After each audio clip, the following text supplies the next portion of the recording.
Good afternoon, all of you. For the next few minutes, let me take you through certain display tools and how they can be used effectively to create effective sales platforms. Like we all know, retail is basically a game of attraction and seduction. What all of us as retailers are trying to do is attract and seduce, attract customers into our stores or seduce them to buy products off our shelves. Let me give you a small brief about myself and what we are doing as a company. I'm heading a group of companies by the name of Safe Enterprises and InSync. Over the last 20 years, we've been producing and designing display systems for the likes of Lifestyle Group, Splash, Westside, the Future Group, and we've done over 30,000 projects in India with national level and more importantly a lot of local retailers. So we understand the pulse of a retailer from probably a small part of Kerala to Delhi, all in all. So let's understand how what we've understood over the years is who's the customer, who's your customer, who's it that we're trying to attract.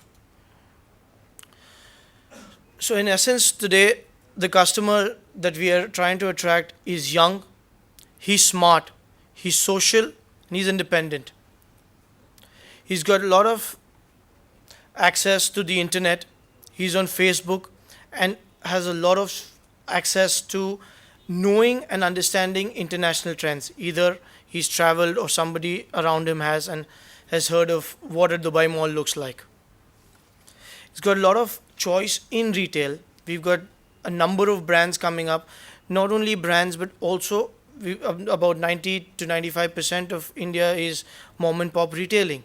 So not only does he have the choice of brands but also the mom and pop retailers. And he's independent, he's got his own money, and that's basically why we've got a lot of disposable income also coming through. So what is it that we can do? He did not move. Seduce. What is it that we can do to seduce this kind of a customer to buy? What is it that is important to him? Today, essentially, the competition between two brands at a similar level comes and boils down to the shopping environment. Let's consider that the price points of two competing brands are around the same point. What is it that the customer now differentiates by? How is it that he's going to judge the quality? A customer is not technical. He doesn't know a particular jeans fabric from the other jeans fabric. What is he going to judge? He's going to judge the environment around which, in which rather, the merchandise is kept, how it is kept, what is the quality of the product that it is kept on. When he comes into the store, how fresh the store is. In terms of what Mr. Agarwal said, literally how fresh the store is, as well as how fresh the merchandise looks. If I walk into a store twice a month, do I see something new? Rather, can a retailer even create an illusion that the stock is new? It's about what value it adds. What does the brand add to my social status? I'm buying from X brand. Oh, that's something that makes me stand out. And that's all that he's looking at. So in store, all of this comes down to communication. So how is it that we can tie all this in? How does shop fitting systems or how does effective display help you attract a customer into the store and seduce him to buy from your racks? Like you can see on your screen, a good amount of the display area or visible area of a store is your shop fitting systems or your display systems, approximately 70%. This is the first visual association with your merchandise, direct visual association with your merchandise. Convenience. How easy is it for me to reach the merchandise? How easy is it on my eyes? Is it at my eye level? Do I have to stretch my neck all the way up to look at something?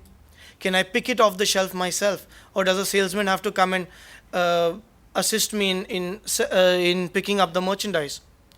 All of this matters. Most of you guys must be owning a national level brand or working for one. Let's say a person in Delhi has an average height of X, while an average height in the south is a little shorter. Women, on an average, are a certain amount shorter than men are. Can we design our stores? Can we configure our racks to suit this?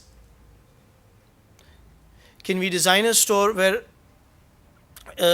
our stores look exactly the same, but in different parts of the country, they can be configured differently?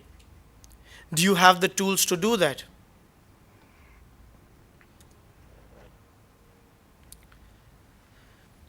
Every retailer today is looking at this. It is how to increase the productivity of my store.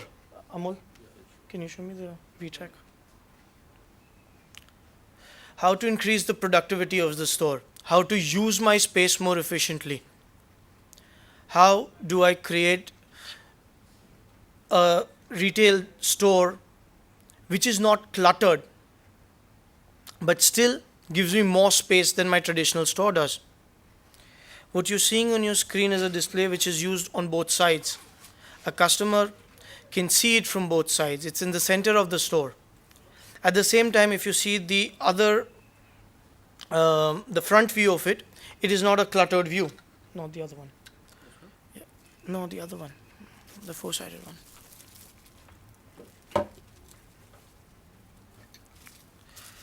Give me the plugs also. We're using a display system, something like this, which is suspended in the center of the store. I can use a clamp of this sort on both sides, or rather on all four sides. So on this, and that example is on your screen. So now you can use this. A customer can see from this side, an approaching customer can see it from this side. And because the profiles themselves are spread apart and they're sleek, there is no visual barriers per se within the store, within this configuration.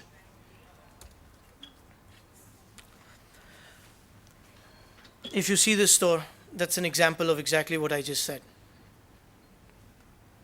This was a store done in Hyderabad. It's a 1,000 square feet store, and he was able to increase his SKU levels in this store by almost 30%. Again, using your space efficiently. On your screen to your right, you'll see the traditional four-way browser system, and to your left, a browser system made from the profile I just showed you. Now, in the traditional four-way browser system, it is using up more visual area, while the new one, the one that we've configured,